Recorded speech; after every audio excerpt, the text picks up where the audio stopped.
All right, welcome back. We have, today we're going to be making smash burgers. Very easy, very easy. We're going to start with a little coconut rum, little Coke, nice glass to drink out of. Now this one, you know, from Frog and Peach, smells kind of gross. Don't know if it was ever washed. Just won't do. Now, today we're going to be drinking from this Central Coast brewing glass. Come to think of it, I'm not sure this has ever been washed, so I'm going to take care of that right now.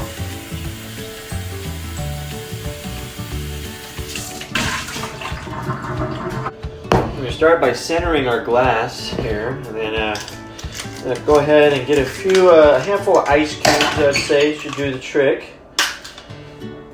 It's going to be tricky to get these out of here sometimes. You got a good whack. You're going to lose a couple. Obviously, you're going to lose a couple, but you do need to break a few eggs to make an omelet, as they say. We got our, this ice is actually going to help to keep the drink at a suitable temperature. Additionally, this coconut rum we've kept in the freezer pretty much since we brought it home.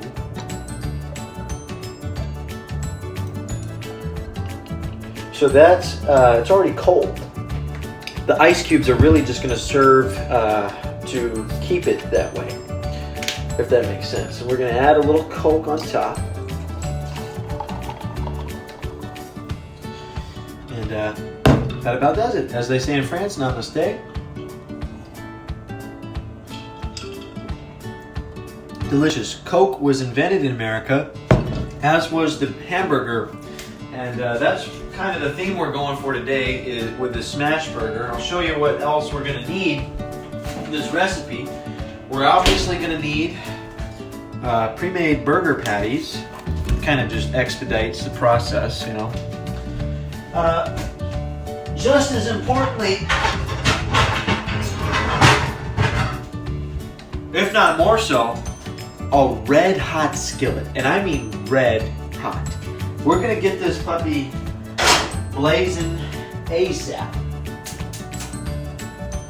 We're going to let that metal heat for about 30 minutes and then return once it's ready to slap these bad boys on. Now actually, Richard Simmons Dreyfuss, a little known fact, he's the father of Julia Dreyfus, co-star in Seinfeld, alongside George Costanza and Seinfeld himself. Anyway, that's just a little fun factoid. Caesar Ramon Dreyfus is actually the inventor of the smash burger. And what's interesting about the smash burger is that, as the name implies, it is a burger that is smashed. But first, we're going to get it into a ball shape, kind of like a spherical, sort of almost like if you've seen a basketball or a baseball, and it's really closer to the size of a pool ball, or one of those balls you use when playing pool. And it's about the weight of a small baby bird. Okay, a couple more crucial elements. Now that we have the ball, sort of a meatball shape, now that we have that prepared, I'll show you a couple more tools we're going to need. We're going to need the smasher, as I like to call this spatula here. We're actually going to use this to smash the patty as well as flip it. This, just kind of just going to use it to apply pressure when smashing. Salt, Himalayan, that's all I have. We're going to use this, but we're going to wait until the last possible minute to season the meat. Otherwise, the salt will actually cause the proteins to bind less efficiently if you apply it while it's still fatty and undercooked. You have to wait until the fat cooks off before you apply the salt.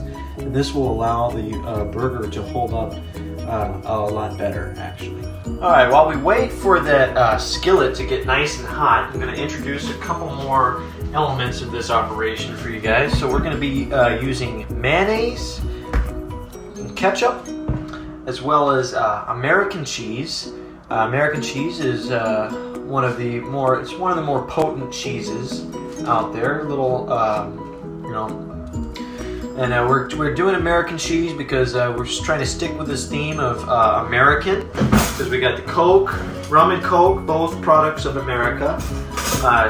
Hamburger is also American, invented right here in the homeland. The one thing we won't have are French fries, because obviously those aren't from here. Those are from France. And anyway, and then as for the ketchup, we don't want a whole lot, because the flavor from the patty is hopefully going to be enough to speak on its own. Well, there we go. The ketchup, really, you just want a little bit of sweetness, just a tiny bit of sweetness. And this ketchup is actually seasoned. The only thing it's sweetened with is real honey, so that's quite the steal. We're gonna just a little bit of ketchup there in the middle. And the American cheese will be applied to the patty itself about 4 minutes after flipping the patty, because the idea with the smash burger is it's very few steps really. Smash, flip, cheese, and that's basically all there is to it. All right, well, we just got we got a little rum and Coke left. We got our skillet is just about finished. It's pretty red hot. Probably just a few more minutes on that bad boy. We got our ball here ready to go. We're gonna plate it straight from the skillet, so we got the buns ready for that patty. Got the cheese there sitting pretty. We're gonna be cooking with vegetable oil today. It is the best thing for these smash burgers. I would use butter, but that's a little overkill, and also butter was invented in Switzerland, and we're sticking with American theme only. All right, well, we're going to be cooking with vegetable oil. That's the best thing for these burgers. I don't need a whole lot, just enough so that the meat doesn't stick. All right, that oil is going to get hot really quick. We're actually going to turn up the heat too. Are you guys ready? All right, here we go.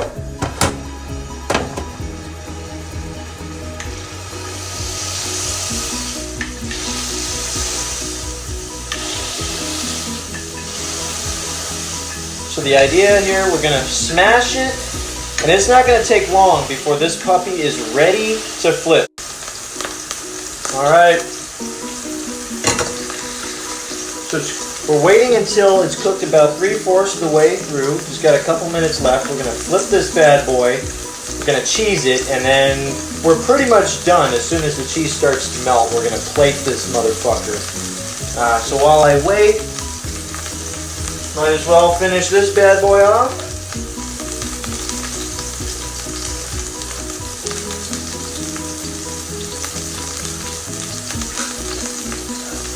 Whew. Rum was actually a byproduct of sugar cane. You go back to the days of slavery, this was a happy little accident, actually. All that excess sugar, they didn't have any place for it. Started fermenting, and some cowboy took a drink of that shit and was like, damn, that tastes good.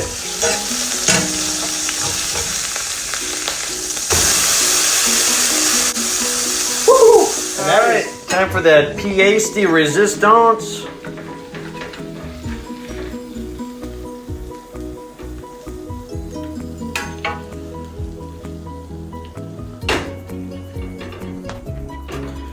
And that is a smash burger. I don't think In-N-Out could have done better themselves. My God. And I forgot the Himalayan salt, so I guess that makes this a diet burger.